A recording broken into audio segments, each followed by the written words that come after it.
Yeah, there you go. Alright, well, welcome back to another episode, everybody. So, I know I'm trying to get me more into the picture here and everything, but I don't think that's going to work for right now. I'm just not good at that camera stuff. So, anyways, we're back to play with the welder some more and everything.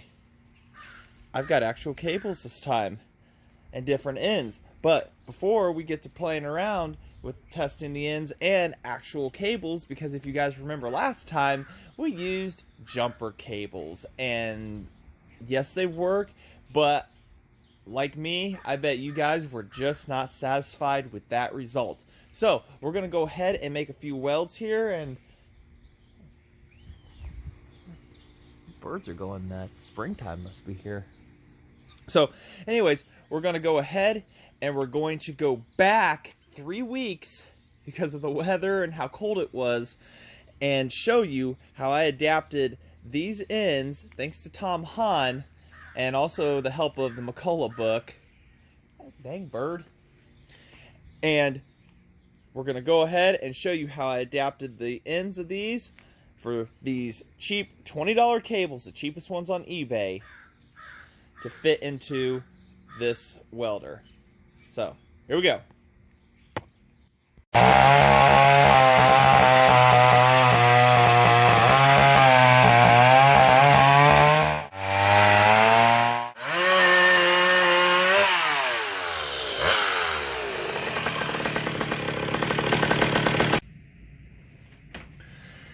And welcome back, everybody. So, as some of you saw, that I got the McCulloch 170 arc welder running, and it welds. Well, you also saw that I used jumper cables to weld with, and that's probably not the greatest idea, but my biggest problem was keeping it plugged into the welder itself. Well, excuse me, I'd gotten a welder manual for it, and for the life of me, I have no idea where I put it. It's around here somewhere. But, looking for it now. Yeah, I have no clue what I did. That's amazing. But it's around here anyways. And it showed a picture of the type of connectors that was in it. Well, not knowing much about welding, at least components and stuff, I got told by a guy in the McCulloch group, Tom Hahn, about the ends that it looked like. So after a quick, look up of them and the specs, it came out to these type right here that we needed. And they're a 7/16. And the holes I measured on that were 10.8 millimeters, slightly smaller, which means that's good. Because these ends are cut, and when you insert them, they squeeze in, but they keep in constant outward pressure. And I know these are like a locking type, but it's not really super important on that because it has a good fit. I already went outside, pushed them in, and they fit nicely. So that's what we're after, and that's exactly what they are. So today's goal is to fit those, actually, be those. I can't believe I said that. All that.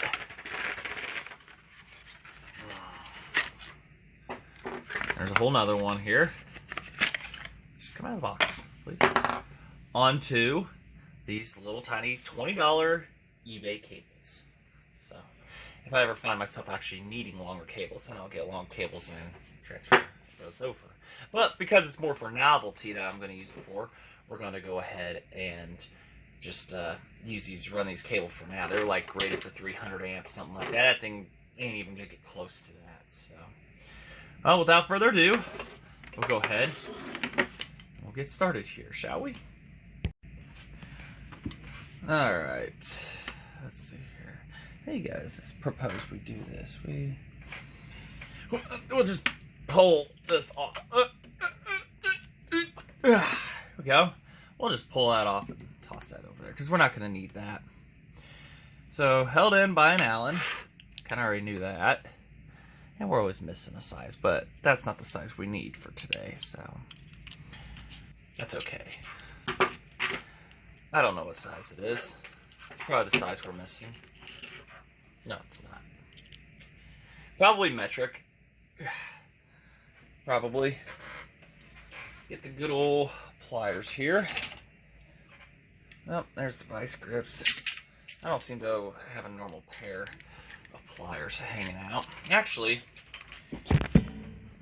we've got the vise. Why do I not use this more? You guys need a little light. Some light on the subject. That is as far over as I can extend you guys. So we'll go ahead and just use the old vise here. And I need something to tighten it up with. Just enough to hold stuff. If you loosen, or go counterclockwise, things don't do better. There we go. So it's got a nice little end on it there. And we're not going to throw this away or anything, this connector thing. Who knows? Never know.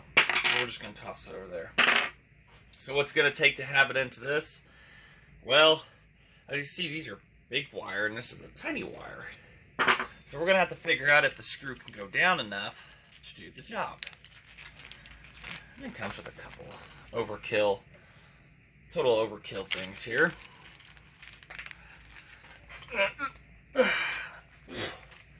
Rip it open with your teeth. So that's what every guy does, right? So we'll see here. Have I ever done this? Absolutely not. But I like it. So we've got a couple random screws here and stuff like that, and you know, figure out. I don't know if this is really going to work, because look how deep that is.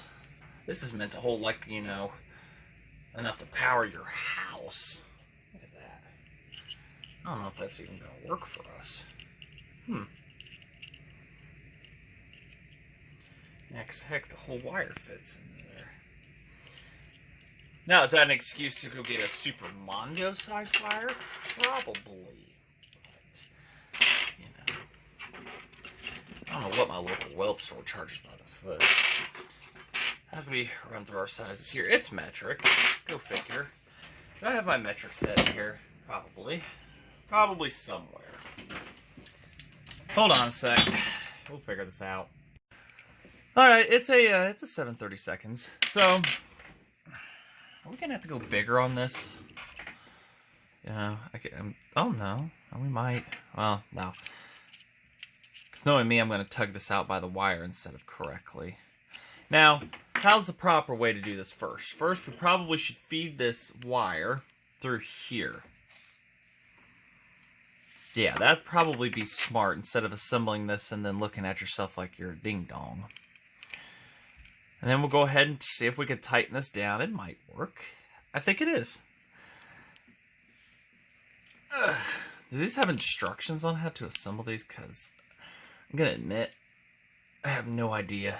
Okay, so it fits, and it fits great. Let's holding it down. And I would assume that that's made for a set screw. So that's what that screw's for. See, I'm learning as I go. I have no idea. And we're just gonna do this. So for anybody out there that does have one of these welders, and you're curious, because some of them had like a buzz box on them, and then that plugged into it, and then you had another, I don't know, I think this had like 20 foot of wire or something on it. And yeah, see, that's not going anywhere. Okay, good, rigidity. So now we can weld a little bit safer, and it'll hold on to it, and it can hold on to it in many different angles, as you can't see. There we go. So into it and everything, say push into when you weld. I pulled back on it and everything. And probably hear my daughter. What a cutie. So we're gonna pull that out. Put it back in our cool vise.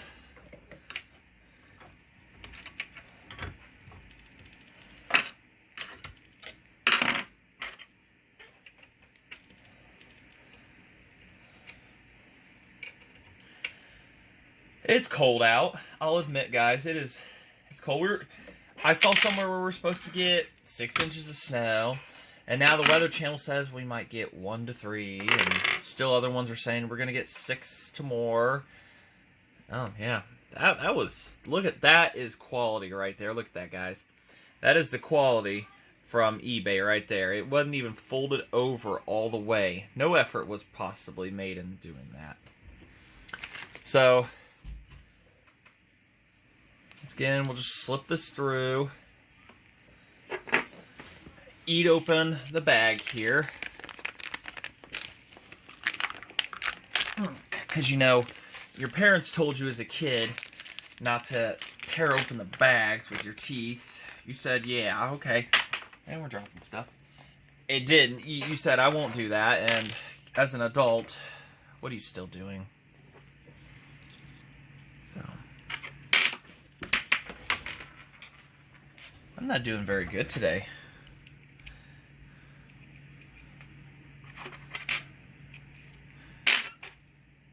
Get the correct size.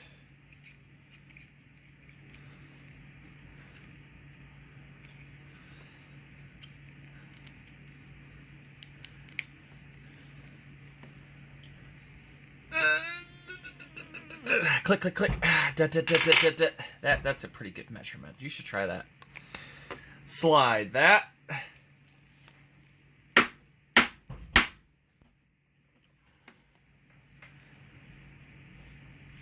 I went too far. As you know, my stupidity.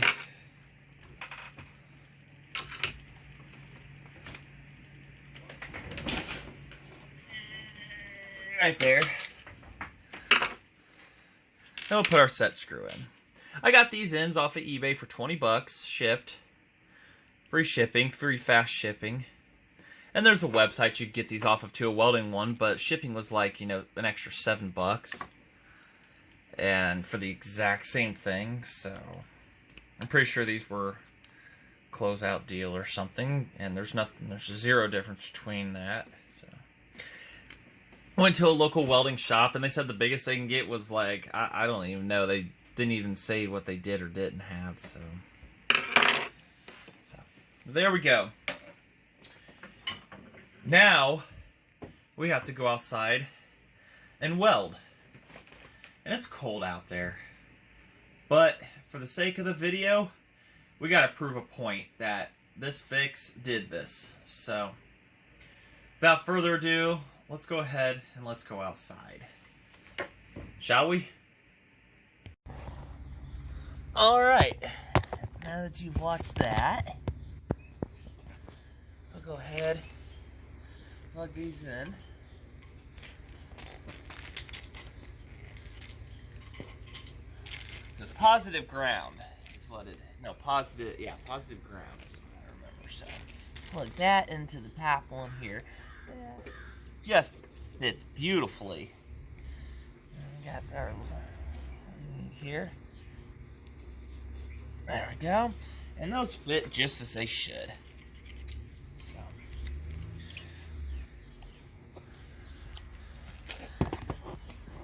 I should have turned the brightness up on this. Alright, let's go ahead. I'll fire her up for y'all. We'll go ahead. I think I gotta check the fuel. Oh wow. Ooh, those are short cables. We're gonna have to bring her in real close here. Get a good video. Put that right there. Get a lead put into here. Get this started. We'll go from there. You can do 20-foot cables on these things, 20, 30-foot cables, but that's just for novelty here, so I'm not really going too super far with anything. Been letting my Harbor Freight or Chicago Electric Auto Dim helmet charge in the sun, and thank you, honey. My wife got that for me. It's just sweet. So, let's see if it works. Nope, not at the sun. It don't work. It hurts. Alright, let me get this thing fueled up, fired up, and go ahead and put a rod into it. One of these old girls right here, if it focuses. So that's what we're using.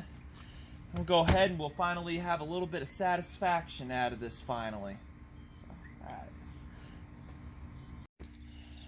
alright. Guys, also got to be safe, so keep a fire extinguisher near you, just in case. Because these cables are short and the gas tank's close. So, I think what I'm going to do in the future here, because the exhaust points back towards the leads, and the leads I really want pointed towards me, I'm going to take, and I want to make a U of some sort or something to put on that so that it can point back forward or to a side or something, and it won't be pointed directly at me, probably at 90 on or 45 something. So that's going to be a future plan on that. So.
Out of fuel, probably. Hard to get a bead started. I think the material's just a little dirty. Yeah, not enough. We did get a couple welds in there though. Ugly ones though, but she runs. She runs good. Not sure what happened there. Hopefully there's a little bit of satisfaction in there. The cables work. It's just getting the electrode to start is my problem. Getting to start the flash, once it goes, it would go, but that was a difficult one there, so. Alright. So. Well, believe me if I told you, but we lost all ignition. I replaced the chip with a known good one. Nothing. Bypassed the switch and still nothing. So I think that coil went bad on me. So, guess what? We're going to have to come back to this one again. And maybe we'll have a decent project lined up. I got in there, I unplugged the switch from the coil, and nothing. Absolutely nothing. So, I don't think it's a spark plug either. I mean, it's pretty, looks foul, but not even a hint of spark trying to come off of her. Nothing. So, alright, well, I guess we're going to have a part 3 on this one coming up, or 4, or whichever, so. Alright, well, at least we got something put in there. Didn't end the way I wanted to. So. Alright, like I say, thanks for watching, and come back to this. I've got part saws in there. Have to put her on the table and slap a different coil on her. That one's pretty rusty though. So. Alright, you like what you see? Down there on the computer users, down in the lower right, you'll notice there's a new little symbol thing there. That's your subscribe button. Go ahead and hit that for everybody else. Subscribe, like, comment. You know, I try to answer all your questions. I really do. So, it really helps the channel. You know, subscribing, commenting, stuff like that. You know, other suggestions of what you want to see. Alright, so, thanks for watching. Well, don't think I was going to forget. There's the weld. It had a big old hole right in it. Terrible straight line. So, you know, since I've got some part saws, I might try to eliminate that Nova chip.